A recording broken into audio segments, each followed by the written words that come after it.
tout est pop. Et ce matin, Alexandre, vous êtes venu les mains chargées avec une BD. Très chargé, c'est une BD belgo-belge en plus, s'il vous plaît. Ça s'appelle Alerte, le poids du doute par Johan Massé, publié chez Sarbacane. Tout démarre en soirée dans une belle et grande maison.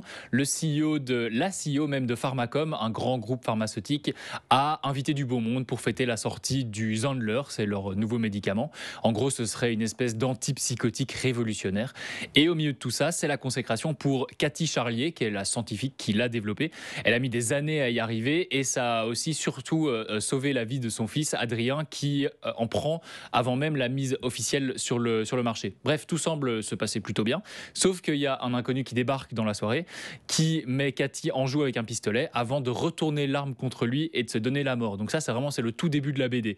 C'est traumatisant, donc Cathy décide de creuser un petit peu et elle découvre assez rapidement que cet homme en fait a été l'un des cobayes du Zandler et que ça a été mis sous le tapis. Voilà, la suite je garde pour moi. Oui, ça sent la magouille tout ça. Ça sent la magouille, c'est une histoire comme on les aime. Il n'y a aucun temps mort, c'est très très prenant. On va de révélation en révélation en suivant Cathy entre mensonges, violence, scandale, santé mentale aussi. C'est un vrai thriller qui se lit assez vite. Je l'ai dévoré, j'ai dû le lire en 40 minutes je crois.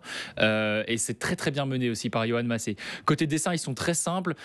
Il n'y a pas trop de détails, mais je trouve que ça fonctionne bien. Je pense que c'est fait à la tablette numérique. J'avoue avoir eu un peu de mal à distinguer certains personnages. Au début, il y en a 2-3 qui se ressemblent un petit peu, mais c'est à peu près le seul défaut. Il y a pas mal de planches qui sont sans dialogue, mais pas besoin parce que ça ajoute de la tension et aussi parce qu'on comprend exactement ce qui se passe dans la tête de Cathy et son cheminement mental. Donc de ce côté-là, c'est très très bien foutu. Il y a aussi un jeu de couleurs qui est hyper intéressant, surtout la nuit avec les éclairages. Je trouvais que ça rendait super bien. Rien que là, vous voyez, si vous nous regardez sur LN24, il y a la couverture.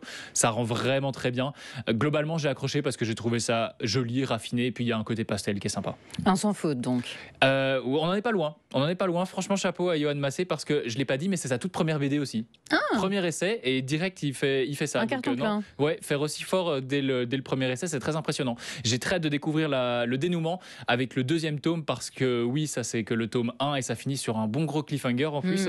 Donc j'ai hâte d'avoir la suite. Je pense que ce sera l'année prochaine pour conclure ce diptyque. Il faudra un petit peu de patience. En attendant, ça s'appelle Alerte, le poids du doute par Johan Massé. C'est publié chez Sarbacane. C'est dispo à une vingtaine d'euros dans le commerce. Gros coup de cœur et un indispensable si vous aimez les thrillers et que vous aimez un petit peu ce genre de scandale avec Big Pharma, ces trucs-là. C'est bien fait. Je peux vous l'emprunter? Ah, ça, c'est pas sûr. C'est pas sûr. Merci, Alexandre. Je peux vous faire un prix. Je vous le loue. Non, je rigole, oui, je vous le prêterai après l'émission.